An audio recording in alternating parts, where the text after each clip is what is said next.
যে ভাইবস এই মুহূর্তে, সেই ছবিটা আমরা তোমার মাধ্যমে দেখলাম। কিন্তু যে প্রশ্ন এই মুহূর্তে শহর কলকাতাবাসীর মনে এই মুহূর্তে রয়েছে যে মেসি, সেই মেসি কি ফের কলকাতায় আসছেন? প্রীতি, আপাতত তোমায় ধন্যবাদ।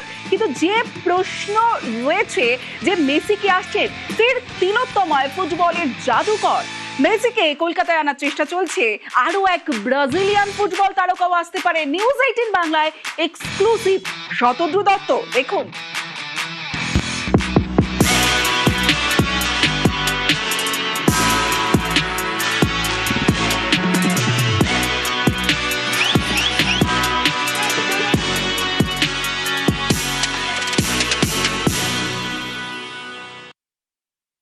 শতদ্রুদা, কি ব্রেকিং, কি আশার খবর আমরা পেতে পারি? কারণ মেসিকে এর আগে মানুষ কলকাতায় সেভাবে পায়নি, তার খেলা দেখতে পায়নি। কি পাবো শতদ্রুদা? আমি আমেরিকাতে শুধু খেলা দেখতে আসিনি, আমি এসেছি আমার বিজনেস মিটিং এর জন্য। অবভিয়াসলি মেসির টিমের সঙ্গে আমার কথাবার্তা চলছে, এবং শুধু মেসি নয়, আর একজন ব্রাজিলিয়ান লিজেন্ডকে নিয়ে আমার একদম লাস্ট স্টেজ কথাবার্তা চলছে। দুটো জিনিসের জন্য আমি আমেরিকা এসেছি, এবং আমার প্রচেষ্টা একদম মানে ভালোভাবে প্রচেষ্টাটা এগোচ্ছে। দেখা যাক, একটু টাইম লাগবে, মানে এইসব জিনিসের তো অনেক কিছু ব্যাপার আছে। নন ডিসক্লোজার এগ্রিমেন্ট আমার যেহেতু সাইন করা আছে, তাই জন্য আমি সবকিছু খুলে বলতে পারছি না, তবে একটা প্রচেষ্টা হচ্ছে।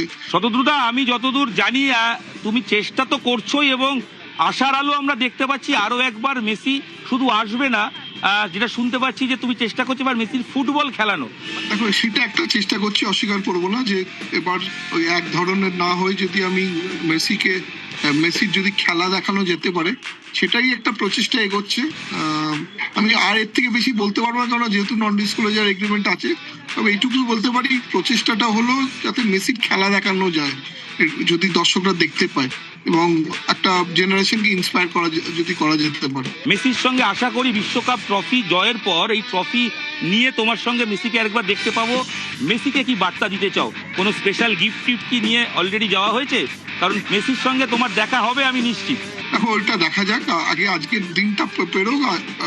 মানে এত লাখো লাখো crore crore Argentina ফ্যান্সরা world wide, তারপর কলকাতার এত আর্জেন্টিনা ফ্যান্স, মেসি ফ্যান, আজকে জেতাটা খুব ইম্পর্টেন্ট, এবং আশা করি আজকেও মেসি নিজের লাস্ট ওয়ার্ল্ড কাপ, এটা আমার মনে হয়, কারণ এরপরে নেক্সট ওয়ার্ল্ড কাপটা খেলা একটু টাফ, আর এত বড় স্টেজে মেসিও নিজে সবকিছু উজাড় করে দেবে। আগে জিতি, তারপর স্টেপ বাই স্টেপ নেক্সট মুভমেন্টটা হবে। হ্যাঁ, অবভিয়াসলি যদি জিতি তাহলে তো একবার না একবার মিট করবোই। তোমার চোখে মেসি, কারণ মেসিকে বাঙালি মনে করে যেন পাশের বাড়ির লোক, আর মেসি হচ্ছে সেই লোক জীবন যুদ্ধে হেরে যাওয়া মানুষটা মেসির খেলা দেখে বিশ্বাস করে আবার ফিরে আসা যায়। কারণ মেসি পারলে আমরাও পারবো। অবসর নিয়ে ফিরে এসে একটা বিশ্বকাপ হয়ে গেছে, আরেকটা বিশ্বকাপ জয়ের দোরগোড়ায়। মেসি, তোমার চোখে মেসি একটু জানতে চাই। ব্যক্তি হিসেবে খুবই নরম এবং সোভার, কিন্তু এই মেসি যখন মাঠে নামে, মেসি অন্য অ্যাগ্রেসিভ ভাবে ফুটবলটা খেলে। আমার মনে হয় মেসি এবারের ওয়ার্ল্ড কাপটাকে ও আগের ওয়ার্ল্ড কাপের থেকেও বেশি ইম্পর্টেন্ট ভাবে করছে, কেন এখন ওর কাছে একটা জেদ হয়ে গেছে। ফাইনালে পৌঁছেছে, তো ফাইনাল থেকে ও ফেরত যেতে চাইছে না, কেননা পেলে যেরকম 3টে ওয়ার্ল্ড কাপ খেলে 2টো ওয়ার্ল্ড কাপ জিতেছিল, মেসিও সেটাই চায়। আমি যা শুনেছি ওর সার্কেল থেকে, যে মেসিও এবার সবকিছু উজাড় করে এই ফাইনালটা খেলবে। তোমার সাথে কোনো একটা অভিজ্ঞতা যেটা তুমি হয়তো এখনো কাউকে বলনি, এটা যখন কলকাতায় নিয়ে আসার প্ল্যান হয়েছিল সেই সময় কোনো একটা, যেটা এখনো নিজের স্মৃতিতে বা মনে রেখে দিয়েছো, এখনো কাউকে ডিসক্লোজ করনি? যখন আমার হোটেলে মিট অ্যান্ড গ্রিটটা হয়ে গেছিল, তারপর ওকে রুমে গেছিলাম, আমি ওর রুমে গিয়ে দেখা করতে, যে খুব ভালো হয়েছে ফার্স্ট ইভেন্টটা। তখন ও নিজে আমার ডেকে বললো একটা সেলফি তোলো। আমি তখন বললাম না, সেলফিটা নয়, পরে আগেই স্টেডিয়াম ইভেন্টটা হয়ে যাক। আর তারপরে ডিপল বলল যে রুমের ভেতরে কেন অনলি মেসির ছবি, আমার ছবি কোথায়, আর কেকে আমার কেক কোথায়? এই তখন মেসি হাসছিল, যা বুঝলাম মেসি ডিপলকে নিয়ে একটু ইয়াকি মারছিল যে তোমার কেক নেই। তো এই ধরনের প্লাস আমার জিজ্ঞেস করলো তোমার বাড়িটা কোথায়, এখান থেকে কত দূর? আমি বললাম আমার একটু দূর আছে। তো অনেক কথাই হয়েছে, এতদিন তো অনেক কথাই হয়েছে। তবে হ্যাঁ, ওই ইম্পর্টেন্ট কথাটা হলো যে একটা সেলফিটা তুলি, আমার সেলফিটা হলো না। সেলফিটা তার আগে শাহরুখ খানের সঙ্গে আর মেসির সঙ্গে হয়েছিল, কিন্তু ওর সঙ্গে আমার পার্সোনাল সেলফিটা হলো না। বাট ও খুব ভালো ভদ্রলোক, এবং কলকাতা নিয়ে ওর অনেক ইন্টারেস্ট আছে। দেখা যাক, এবার তো আমি চেষ্টাটা করছি, টার্গেটটা হলো মেসিকে খেলানো। আমি তোমাকে যখন পেয়েছি কয়েকটা প্রশ্ন না করে ছাড়ছি না। প্রথম হচ্ছে যে এই মুহূর্তে আমেরিকার এখনো সময় হয়নি, আর একটু দেরি আছে খেলা শুরু হতে, অ্যাটমসফিয়ারটা কি পুরোটা? তোমার সঙ্গে যখন গতকাল রাতেও কথা হচ্ছিল, পুরোটাই নীল সাদা, নিউ ইয়র্ক পুরোটাই নীল সাদা হয়ে গেছে, লাল হলুদ কোটা দেখা যাচ্ছে না। তোমার চোখে একটু জানতে চাইবো এই মুহূর্তে আমেরিকার ছবিটা।